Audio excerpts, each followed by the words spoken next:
Lâm nếu là thợ lâu sẽ lắm đến lẽ bây giờ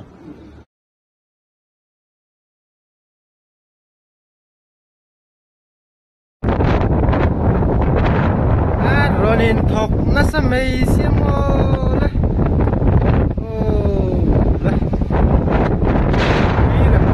mỹ là thế này